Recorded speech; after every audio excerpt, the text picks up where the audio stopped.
ओम शांति। प्यारे भाइयों बहनों, हम प्रतिदिन आप सबको हम सब की प्यारी मम्मा मातेश्वरी जगदम्बा सरस्वती जी के अव्यक्त होने के बाद जो लगातार संदेश आया वह सुना रहे हैं, और उसके पूर्व कुछ दादियों का सुंदर अनुभव। आज इसी क्रम में मनोहर दादी जी मम्मा के बारे में सदैव कहती थी। ये जो हमने हेडिंग दिया है, मम्मा मम्मा कैसे बनी, ये वास्तव में मनोहर दादी जी की ही देन है। मनोहर दादी के मुख से सदैव ये शब्द निकलते थे, बाबा बाबा कैसे बना, मम्मा मम्मा कैसे बनी। तो दादी जी सुनाती है, मनोहर इंदिरा दादी, सौभाग्य से बाबा का घर एवं मम्मा का घर हमारे घर के पास ही था। लौकिक में भी बाबा के घर आना जाना होता था। जब पहली बार मम्मा सत्संग में आई तो मम्मा ने बाबा को देखा और बाबा ने मम्मा को देखा। प्यारे भाइयों बहनों, कितना सुंदर दृश्य रहा होगा। फर्स्ट टाइम जब मम्मा बाबा के पास आई तो बाबा ने मम्मा को देखा और मम्मा ने बाबा को देखा। मम्मा को लगा यही मेरा अलौकिक पिता है, बाबा को लगा यही मेरा वारिस बच्ची है। मम्मा का रूप, आचार विचार, वेशभूषा सब बदल गया। ये मनोहर दादी का सुंदर अनुभव है। कल आपको सुनाएंगे हम सब की प्यारी दादी बाबा का रथ, गुलजार दादी जी का कितना सुंदर अनुभव मम्मा के साथ रहा है। आज 7वां दिन का संदेश, बहुत सुंदर संदेश है। आप सभी प्यार से ध्यान से सुनेंगे तो ये संदेश हम सबको बहुत प्रेरणा देती है। आज वतन में माँ से मुलाकात करते समय समाचार की लेन देन करने के बाद माँ बोली कि बाबा हमें वहाँ ले चला जहाँ विनाश की तैयारी हो रही है। बाबा मम्मा को वहाँ ले गए थे जहाँ विनाश की तैयारी हो रही है। वहाँ बहुत नाजुक हथियार तैयार पड़े हुए थे, साथ में मार्शल लोग, आर्मी वाले प्लान बनाए तैयार खड़े थे। सिर्फ 1 सेकंड की देरी है ऑर्डर मिलने की व शुरू करने की। तो बाबा ने कहा ये विमान इसलिए दिखाए हैं कि देखो, एक तरफ विनाश की तैयारियां, दूसरी तरफ स्थापना के निमित्त आपकी शक्ति सेना की स्थापना की तैयारी कहां तक है। तो स्थापना और विनाश की तैयारियों में दिन रात का फर्क था। इस पर मम्मा सुना रही थी कि देखने में ऐसा आता है कि अब बच्चों का पुरुषार्थ कोई समझाने से तीव्र नहीं होगा। प्यारे भाइयों बहनों, हम सब समझ सकते हैं कैसे प्यारे बाबा किस तरह से बच्चों का पुरुषार्थ कह रहे समझाने से तीव्र नहीं होगा। लेकिन एक तरफ कुछ विनाश की बाबा कह रहे हैं, एक तरफ कुछ विनाश की रिहर्सल, दूसरी तरफ फिर अब प्रभाव का भी समय नजदीक आ रहा है। तो उसमें बच्चों की बुद्धि बिजी हो जाने से ही पुरानी बातें व पुराने संस्कार मिट जाएंगे। अब भल बच्चे कहते हैं कि हम बिजी हैं, लेकिन सबकी बुद्धि बिजी तो नहीं है। भले मुख बिजी है लेकिन बुद्धि बिजी होना चाहिए। बाद में फिर बाबा ने एक गुह्य रहस्य सुनाया कि देखो, विनाश का कार्य अब क्विक चल रहा है। 1 सेकंड में बुद्धि को टच कर कार्य करा लेते हैं।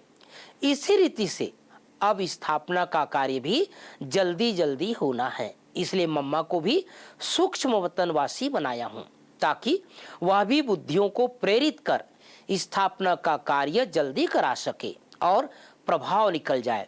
इस प्रकार थोड़े समय में तुम बच्चे अंतःवाहक शरीर द्वारा अंतः प्रेरणाओं से की हुई माँ की सेवा का प्रभाव देखते जाएंगे। देखो, शुरू शुरू में जब प्रेरणा से वह टच होकर तुम लोग आई तो कितनी जल्दी स्थापना हुई और मेहनत भी कम लगी और अनन्य रत्न भी कितने निकले। अब देखो कितनी मेहनत और कितना समय लगता है। तो अंत में फिर अब टचिंग का ही पाठ चलना है। इसलिए बच्चों को यही समझाना चाहिए कि अब समय बहुत नजदीक है। ऐसा ना हो कि कई पॉइंट मिसला ब्रह्मा की, बाबा ने कहा ब्रह्मा बाबा की लौकिक में दिखाते हैं 100 वर्ष की आयु है। संगम का आयु कई बार हम सब ने मुरलियों में सुना है, 100 वर्ष की आयु है। अभी इतना समय पड़ा है। आदि किसी भी आधार पर न ठहर पुरुषार्थ करते चलो। साथ में बाबा ने यह भी सुनाया कि किसी देश का बड़ा आदमी आदि अन्य देश में जाते हैं तो उनकी कितनी मेहमान नवाजी करते हैं और सब मुख्य चीजें खिलाते हैं, सैर कराते हैं। इसी रीति से मम्मा भी सूक्ष्म वतनवासी बनी है, तो मम्मा को अब बाबा कहाँ कहाँ घुमा रहे हैं, बाबा बता रहे हैं। मम्मा को विष्णुपुरी, शंकरपुरी, निर्वाण धाम आदि की बहुत सैर करानी है। अच्छा, आज गुरुवार है, जिस दिन मम्मा का ये सुंदर संदेश आया उस दिन गुरुवार है। मम्मा को भी निमंत्रण दिया हुआ है आने के लिए, मधुबन आने के लिए मम्मा को वतन से निमंत्रण मिला है। या तो बच्चों को बतलाया है कि अब मम्मा सूक्ष्म वतन में बाबा के पास रहने वाली है। बाबा को बुलावा पूछा था कि इनको तो हमारे साथ अंत तक चलना था, फिर आपने इनको अपना साथी बना लिया। ब्रह्मा बाबा ने शिव बाबा से पूछा कि इनको तो मम्मा को तो हमारे साथ रहना था, आपने अपना साथी ऊपर कैसे बुला लिया? तो बाबा ने बोला, ड्रामा में जो नूंद है सो तो होगा ही, मुझे इनसे बहुत काम कराना है। इनका जो हिसाब किताब था वो भोगना से चुकतू हो गया। यह तो हमारा राइट हैंड है। बच्चों को मम्मा आकर सारा समाचार सुनाएगी कि अंत में क्या हुआ, कैसे चली गई, सब सुनाएगी। आत्मा को सब मालूम है ना। मम्मा को बहुत अच्छी लिफ्ट मिली है, इसमें तो और ही खुशी हो जानी चाहिए। अच्छा, अब कितना सुंदर संदेश का दूसरा पार्ट। गुलजार संदेशी उड़कर वतन में पधारी, अर्थात गुलजार दादी जी सूक्ष्म वतन में पहुंच गई और गुलजार दादी के तन में प्यारी मम्मा साकार में बाबा के सामने रथ पर, गुलजार दादी के रथ पर सवार हो मधुबन आ गई। पहले पहले तो साकार बाबा से नैन मुलाकात कर हाथ में हाथ दिया। भाइयों बहनों, कितना प्यारा ये दृश्य रहा होगा कि मम्मा की आत्मा वतन से अव्यक्त होने के बाद 7वां दिन ये मम्मा की आत्मा नीचे आई, गुलजार दादी के तन में प्रवेश किया और उसके बाद बाबा से नैन मुलाकात किए, हाथ में हाथ दिए। मम्मा आई है, बाबा बोले अच्छा मम्मा आई है, पधारी है, अब बच्चों से मुलाकात करेगी और अपना समाचार भी सुनाएगी। प्राण माने महावाक्य उच्चारे। अब बच्चों के सामने मम्मा गुलजार दादी के तन में क्या कह रही है वो सब सुन सकते हैं। सब बच्चों का याद और प्यार का रेस्पॉन्ड करने के लिए यहाँ पधारी है। अब तक सूक्ष्म वतन में ही निवास करती है। शिव बाबा ने कुछ योग बल से और कुछ कर्म भोग से जो भी अनेक जन्मों का हिसाब किताब था वह जल्दी ही चुकतू करा दिया। इसलिए अब निर्बंधन आत्मा बन जैसे आप बच्चों की सेवा में थी वैसे ही हैं और अंत तक साथ रहेगी। सिर्फ साकार व आकार का अंतर हुआ है, बाकी बाबा कहते हैं तो यह साथ अनादि और अविनाशी ही है। रोज बच्चों से मिलते भी रहते हैं, आगे भी मिलते रहेंगे। अंत समय में कुछ समय पहले कष्ट कम महसूस होने लगा था। मम्मा अपना अंतिम समय शरीर छोड़ने के कुछ समय पहले का अनुभव सुना रही है। कुछ समय पहले कष्ट कम महसूस होने लगा था और अशरीरी कर्मातीत अवस्था का इस शरीर में होते हुए भी कुछ सेकंड अनुभव हुआ था और उसी अंतमति के हिसाब से कर्मातीत अवस्था की गति प्राप्त हुई। अंत के समय का यही अनुभव है। अब निर्मोही, अनासक्त, कर्मातीत, कर्म बंधन मुक्त होकर सारी दुनिया की सेवा में शिव बाबा के साथ उपस्थित हूं। फिकर की कोई बात नहीं। मम्मा के लिए कई लोगों को चिंता होती थी, तो मम्मा कह रही फिकर की कोई बात नहीं, हम बहुत राजी खुशी में हैं और आपके साथ हैं। इसलिए आप सब भी जल्दी जल्दी अनासक्त, अंतर्मुखी और अचल स्थिति को प्राप्त करो और अपने राज्य की स्थापना के कार्य में मददगार बनते चलते चलो।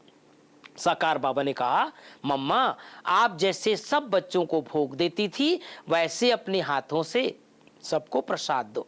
क्योंकि मम्मा ये गुरुवार का दिन था, मम्मा आई थी, तो गुरुवार के कारण बाबा साकार बाबा कह रहे हैं जैसे आप सबको भोग का प्रसाद देती थी ऐसे बच्चों को दो।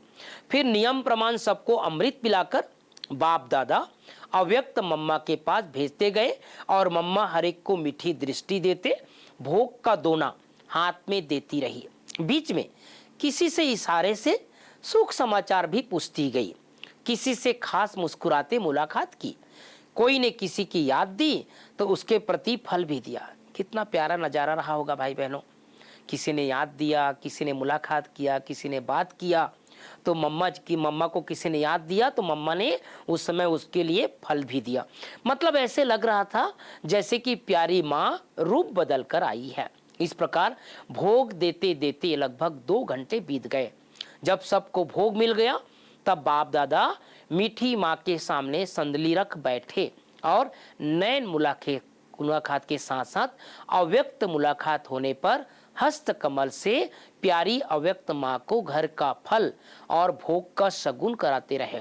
ये सब नज़ारा हिस्ट्री हॉल में जहाँ पर बाबा मुरली सुनाते थे वहाँ पर ही ये सब नज़ारा हम देख सकते हैं, अनुभव कर सकते हैं। बाबा ने कहा आमरस भी निकाला गया था, वह भी मम्मा को पिलाया और माँ ने फिर बाबुल को खिलाया। जैसे कभी कभी साकार में होता था वैसे हुआ। बाद में फिर माँ सब बच्चों से नैन मुलाकात कर और बाप दादा से मधुर मिलन मनाते विदा हो गई और उसके बाद सभा समाप्त हुई। उस दिन ब्रह्मा भोजन भी था। तो प्यारे भाइयों बहनों, ये कितना सुंदर अनोखा अनुभव है सचमुच। प्यारी मम्मा, इतना सब समाचार हमको पता नहीं था। हमने बड़ी दादी के समय तो जरूर देखा, आप सब जो पुराने भाई बहनों को पता ही है। बड़ी दादी जब अव्यक्त हुई तो कई दिनों तक, कई वर्षों तक गुलजार दादी की तन में 25 अगस्त को दादी प्रतिवर्ष आती थी। 7-8 साल तक दादी आई और उसके बाद फिर बाबा ने कहा बच्ची बड़ा बड़ा हो गया है और उसके बाद बाबा दादी का आना बंद हुआ। लेकिन ये मम्मा का आना सचमुच अनोखा अनुभव। कैसे मम्मा व्यक्त होकर के भी उस समय भी गुलजार दादी तन में आकर के पधारी, बाबा से मुलाकात किए और सब बच्चों से मुलाकात किए। तो कितना सुंदर ये प्रभु लीला है भाई बहनों। शरीर छोड़ने के बाद भी, अव्यक्त होने के बाद भी बाबा के पास आना, बच्चों से मिलन मनाना, ये प्यारा सुंदर नज़ारा जून मास में चलता रहा। और इसीलिए मेरा ये सुंदर संकल्प था कि आप सबको ये संदेश एक बार जरूर सुनना चाहिए समय निकाल करके। इससे हम सबको बहुत सीखने को मिलता है। कल आप सबको हम सब की प्यारी दादी, भगवान का रथ, छोटी नंदी गुलजार दादी जी, जिनका शुरू से ही साकार बाबा और मम्मा के साथ पार्ट रहा, शुरू से ही संदेशी का पार्ट रहा, ऐसी दादी मम्मा के साथ क्या अनुभव किए वो सुनेंगे और आगे का एक सुंदर संदेश मम्मा के व्यक्त होने के बाद का सुनेंगे। ओम शांति।